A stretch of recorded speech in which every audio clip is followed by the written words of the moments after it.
I think the big thing with planning practice is, you try to decide how long your team needs to go that day, and that's a big thing. Some coaches like to go long, other coaches, an hour and a half.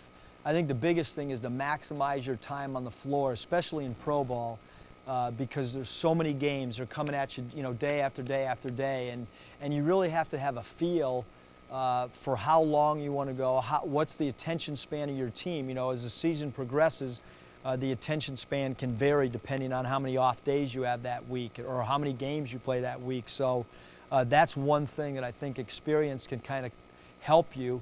But I don't think the general public understands how much how much time he spends on one practice and trying to figure out what drill we go to and how does that drill incorporate into what we're trying to do, and what during a certain stretch of the season your team might not be rebounding the ball. So how are we going to emphasize rebounding over these next 3 days? Or if you're playing a superstar player, how are we going to try to take away his strength? And then you got to, leading up to that game, your practices might be focused on one particular style of play that you go against. So that's a huge part of a coach's success, is how he utilizes his practice time. And then you mentioned the communication part with the players and management. Yeah, I think that it's so important on a daily basis to touch every player you have, communicate. They have to know that you care about them, not just on the floor. And although pro guys are grown men with families, if you can somehow let them know that you care about them as individuals, you care about them getting better as a player, you care about them off the floor, I think it goes a long way in your relationship with them. And it's important that your assistant coaches kind of do that same thing.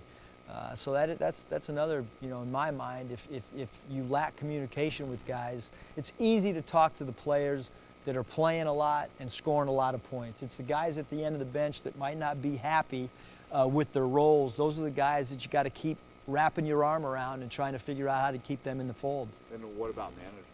I think management, it's huge that you have constant communication with. And management isn't able to go on the road, so they can't see everything that's going on a road practice. And so I think it's important that management is in constant contact with the head coach, maybe an assistant coach, the trainer, all those people that are with the team on a daily basis, for that management team to have a pulse of exactly what's going on a daily basis. And then the next one was film study. Yeah, film study. I think all coaches say, hey, we're watching film, and you know what? But it's got to be productive. And I think the group of coaches that does film watching and preparation and practice actually better than anybody are football coaches. A football practice to me is a marvel to watch.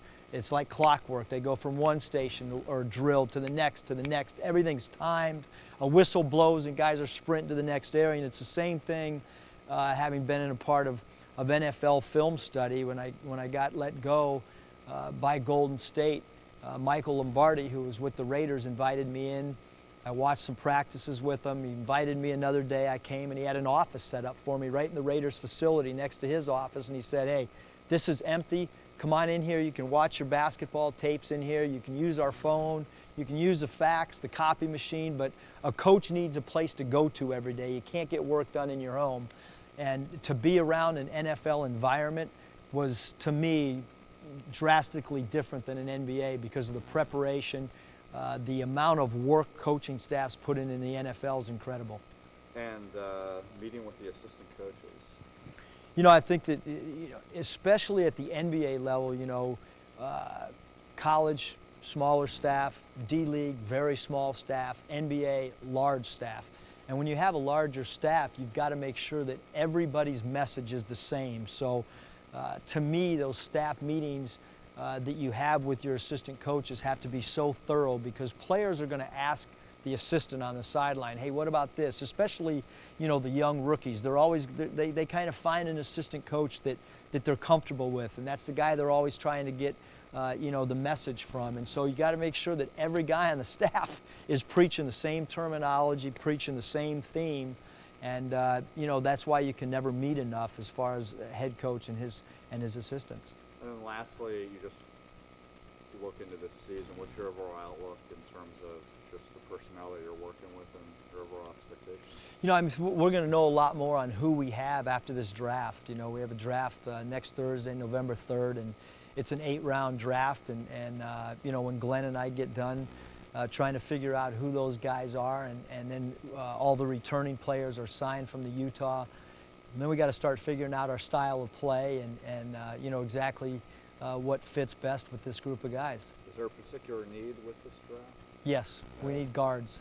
Need guards? It's amazing because every minor league team I've been with, we always need bigs, and you got a plethora of guards. That's not how it is this year. We have, you know, we need 2 point guards, we need 2 off guards, and we need 2 small forwards. If you got any names, please pass them on.